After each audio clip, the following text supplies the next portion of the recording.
Guilherme Carey, o pai das missões modernas, 1761-1834.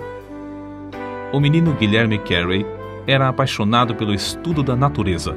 Enchia seu quarto de coleções de insetos, flores, pássaros, ovos, ninhos, etc. Certo dia, ao tentar alcançar um ninho de passarinhos, caiu de uma árvore alta. Ao experimentar a segunda vez, caiu novamente. Insistiu a terceira vez. Caiu e quebrou uma perna.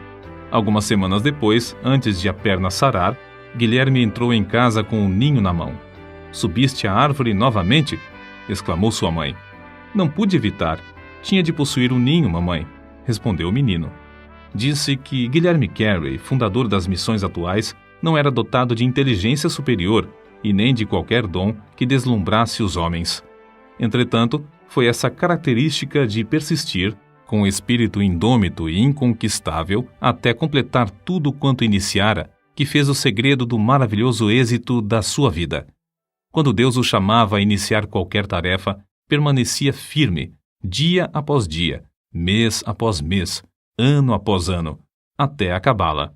Deixou o Senhor utilizar-se de sua vida não somente para evangelizar durante um período de 41 anos no estrangeiro, mas também para executar a façanha, por incrível que pareça, de traduzir as Sagradas Escrituras em mais de 30 línguas. O avô e o pai do pequeno Guilherme pertenciam à igreja anglicana e eram sucessivamente professor e sacristão da paróquia. Assim, o filho aprendeu o pouco que o pai podia ensinar-lhe. Mas não satisfeito com isso, Guilherme continuou seus estudos sem mestre. Aos 12 anos, adquiriu um exemplar do vocabulário latino, organizado por Ditch, o qual decorou. Aos 14 anos, iniciou a carreira como aprendiz de sapateiro. Na loja encontrou alguns livros, dos quais se aproveitou para estudar. Assim, iniciou o estudo do grego. Foi nesse tempo que chegou a reconhecer que era um pecador perdido e começou a examinar cuidadosamente as Escrituras. Não muito depois da sua conversão, com 18 anos de idade, pregou o seu primeiro sermão. Ao reconhecer que o batismo por imersão é bíblico e apostólico, deixou a denominação a que pertencia. Tomava emprestados livros para estudar e, apesar de viver em pobreza, adquiria alguns livros usados. Um de seus métodos para aumentar o conhecimento de outras línguas consistia em ler diariamente a Bíblia em latim, em grego e em hebraico. Com a idade de 20 anos, casou-se. Os membros da igreja onde pregava, entretanto, eram pobres, e Carey teve de continuar seu ofício de sapateiro para ganhar o pão cotidiano.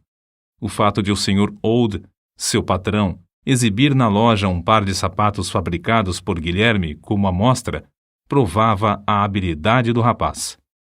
Foi durante o tempo em que ensinava geografia em Malton que Carey leu o livro As Viagens do Capitão Cook, oportunidade em que Deus falou à sua alma acerca do estado abjeto dos pagãos sem o Evangelho.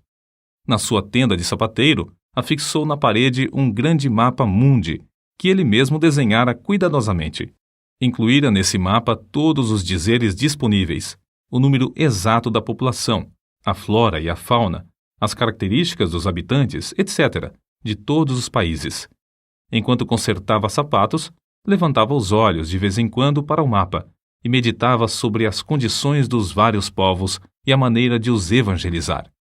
Foi assim que sentiu mais e mais a chamada de Deus para preparar a Bíblia para os muitos milhões de hindus na própria língua deles. A denominação a que Guilherme pertencia, depois de aceitar o batismo por imersão, achava-se em grande decadência espiritual. Alguns ministros reconheceram a gravidade da situação e concordaram em passar 1 hora em oração na primeira segunda-feira de todos os meses, pedindo a Deus um grande avivamento. De fato, esperavam um despertamento, mas, como acontece muitas vezes, não pensaram na maneira que Deus lhes responderia. As igrejas de então não aceitavam a ideia, que consideravam absurda, de levar o evangelho aos pagãos. Certa vez, numa reunião do ministério, Carey levantou-se e sugeriu que ventilassem esse assunto, o dever dos crentes em promulgar o evangelho às nações pagãs. O venerável presidente da reunião, surpreendido, pôs-se em pé e gritou: Jovem, sente-se. Quando agradar a Deus converter os pagãos, Ele o fará sem o seu auxílio, nem o meu.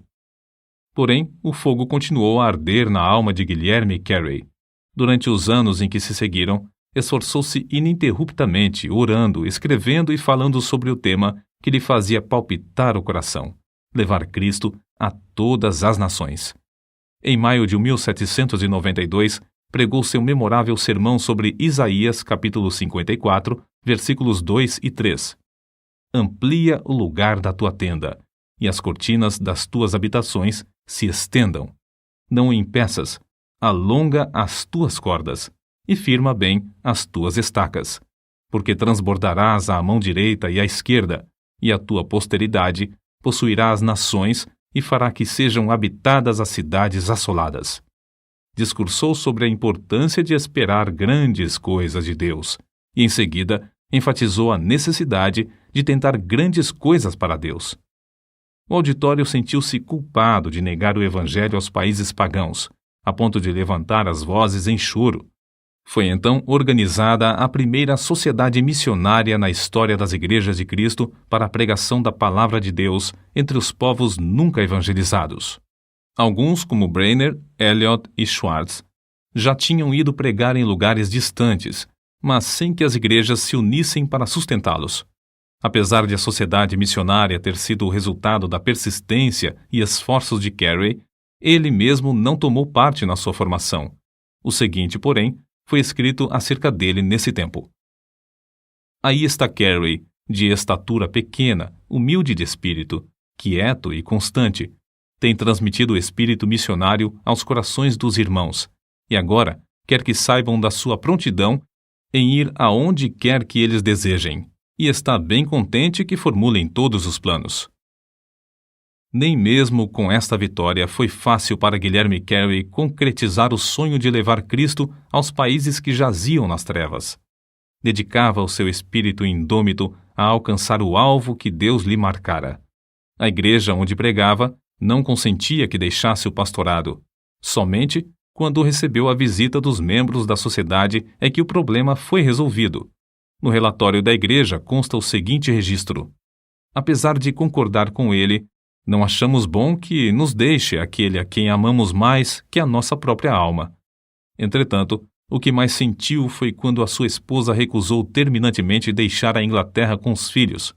Carey estava tão certo de que Deus o chamava para trabalhar na Índia que nem por isso vacilou. Havia outro problema que parecia insolúvel. Era proibida a entrada de qualquer missionário na Índia. Sob tais circunstâncias, era inútil pedir licença para entrar. Foi nessas condições que conseguiram embarcar, mas, infelizmente, o navio demorou algumas semanas para zarpar, e pouco antes de partir, os missionários receberam ordem para que desembarcassem. A sociedade missionária, apesar de tantos contratempos, continuou a confiar em Deus. Conseguiram granjear dinheiro e compraram passagem para a Índia em um navio dinamarquês. Uma vez mais, Carey rogou à sua querida esposa que o acompanhasse, mas ela ainda persistia na recusa. Nosso herói, ao despedir-se dela, disse: se eu possuísse o mundo inteiro, daria alegremente tudo pelo privilégio de levar-te e os nossos queridos filhos comigo, mas o sentido do meu dever sobrepuja todas as outras considerações. Não posso voltar para trás sem incorrer em culpa a minha alma. Porém, antes de o navio partir, um dos missionários foi à casa de Carey. Grande foi a surpresa e o regozijo de todos ao saberem que esse missionário conseguiu induzir a esposa de Carey a acompanhar o seu marido. Deus comoveu o coração do comandante do navio a levá-la em companhia dos filhos sem pagar passagem. Certamente, a viagem à vela não era tão cômoda como nos vapores modernos. Apesar dos temporais, Carey aproveitou-se do ensejo para estudar o Bengali e ajudar um dos missionários na obra de verter o livro de Gênesis para esta língua indiana. Guilherme Carey aprendeu suficiente o Bengali durante a viagem para conversar com o povo. Pouco depois de desembarcar, começou a pregar, e os ouvintes vinham para ouvir em número sempre crescente. Carey percebeu a necessidade imperiosa de o povo possuir a Bíblia na própria língua e, sem demora, entregou-se à tarefa de traduzi-la. A rapidez com que aprendeu as línguas da Índia é uma admiração para os maiores linguistas. Ninguém sabe quantas vezes o nosso herói se mostrou desanimadíssimo na Índia. A esposa não tinha interesse nos esforços de seu marido e enlouqueceu. A maior parte dos ingleses com quem Carey teve contato o tinham como louco. Durante quase 2 anos, nenhuma carta da Inglaterra lhe chegou às mãos.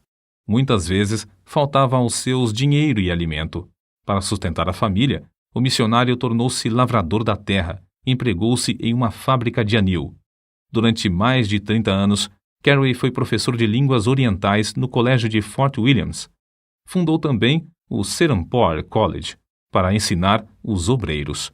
Sob a sua direção, o colégio prosperou, preenchendo um grande vácuo na evangelização do país. Ao chegar à Índia, Carey continuou os estudos que começara quando menino. Não somente fundou a Sociedade de Agricultura e Horticultura, mas criou um dos melhores jardins botânicos do país, além de redigir e publicar o Hortus Bengalensis. O livro Flora Indica, outra de suas obras, foi considerada obra-prima por muitos anos. Não se deve concluir, contudo, que para Guilherme Carey a horticultura fosse mais do que um passatempo. Dedicou-se também a ensinar nas escolas de crianças pobres, mas, acima de tudo, sempre lhe ardia no coração o desejo de se esforçar na obra de ganhar almas. Quando um de seus filhos começou a pregar, Carey escreveu: "Meu filho, Félix, respondeu à chamada para pregar o Evangelho." Anos depois, quando esse filho aceitou o cargo de embaixador da Grã-Bretanha no Sião, o pai, desapontado e angustiado, escreveu para um amigo: "Félix encolheu-se até tornar-se um embaixador." Durante o período de 41 anos que passou na Índia, não visitou a Inglaterra. Falava, embora com dificuldade, mais de 30 línguas indianas, dirigia a tradução das escrituras em todas elas e foi apontado para o serviço árduo de tradutor oficial do governo. Escreveu várias gramáticas indianas e compilou notáveis dicionários dos idiomas bengali, marathi e sânscrito. O dicionário do idioma bengali consta de 3 volumes e inclui todas as palavras da língua, traçadas até a sua origem e definidas em todos os seus sentidos. Tudo isso era possível porque sempre economizava o tempo, segundo se deduz do que escreveu seu biógrafo. Desempenhava essas tarefas hercúleas sem pôr em risco a sua saúde, aplicando-se metódica e rigorosamente ao seu programa de trabalho, ano após ano. Divertia-se passando de uma tarefa para outra. Dizia que se perde mais tempo trabalhando inconstante e indolentemente do que nas interrupções de visitas. Observava, portanto, a norma de entrar sem vacilar na obra marcada e de não deixar coisa alguma desviar a sua atenção durante aquele período. O seguinte escrito, em que pede desculpas a um amigo pela demora em responder-lhe a carta, mostra como muitas das suas obras avançaram juntas. Levantei-me hoje às 6 da manhã, li um capítulo da Bíblia hebraica, passei o resto do tempo até às 7 em oração. Então, assisti ao culto doméstico em Bengali com os criados. Enquanto esperava o chá, li um pouco em persa, com um munshi que me esperava. Li também, antes de comer, uma porção das escrituras em hindustani. Logo depois de comer, sentei-me com um pundit que me esperava, para continuar a tradução do sânscrito para o Ramayana. Trabalhamos até às 10 horas, quando então fui ao colégio para ensinar até quase às 14 horas. Ao voltar para casa, li as provas da tradução de Jeremias em Bengali, só findando em tempo para jantar. Depois do jantar, traduzi, ajudado pelo pundit-chefe do colégio, a maior parte do capítulo 8 de Mateus em sânscrito. Nisto, fiquei ocupado até às 18 horas. Depois, assentei-me com um pundit de Telinga para traduzir do sânscrito para a língua dele. Às 7 da noite comecei a meditar sobre a mensagem para um sermão e preguei em inglês às 7h30. Cerca de 40 pessoas assistiram ao culto, entre as quais um juiz do Sadr Delwani Daulat. Depois do culto, o juiz contribuiu com 500 rúpias para a construção de um novo templo. Todos os que assistiram ao culto tinham saído às 21 horas. Sentei-me para traduzir o capítulo 11 de Ezequiel para o Bengali. Findei às 23 horas, e agora estou escrevendo esta carta. Depois, encerrei o dia com oração. Não há dia em que disponha de mais tempo do que isto, mas o programa varia. Com o avançar da idade, seus amigos insistiam em que diminuísse os esforços, mas a sua aversão à inatividade era tal que continuava trabalhando, mesmo quando a força física não acompanhava a necessária energia mental. Por fim, viu-se obrigado a ficar de cama, onde continuava a corrigir as provas das traduções. Finalmente, em 9 de junho de 1834, com a idade de 73 anos, Guilherme Carey dormiu em Cristo. A humildade era uma das características mais destacadas da sua vida. Conta-se que, no zênite da fama, ouviu certo oficial inglês perguntar cinicamente: "O grande Dr. Carey não era sapateiro?" Carey, ao ouvir casualmente a pergunta, respondeu: "Não, meu amigo, eu era apenas um remendão." Quando Guilherme Carey chegou à Índia, os ingleses negaram-lhe permissão para desembarcar.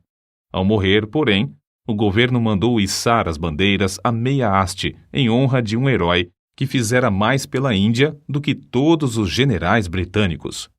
Calcula-se que tenha traduzido a Bíblia para a terça parte dos habitantes do mundo. Assim escreveu um de seus sucessores, o missionário Wenger. Não sei como Carey não conseguiu fazer nem a quarta parte das suas traduções. Faz cerca de 20 anos, em 1855, que alguns missionários, ao apresentarem o Evangelho no Afeganistão, acharam que a única versão que esse povo entendia era o Pushto, feita em Serampore por Carey. O corpo de Guilherme Carey descansa, mas a sua obra continua a servir de bênção a uma grande parte do mundo.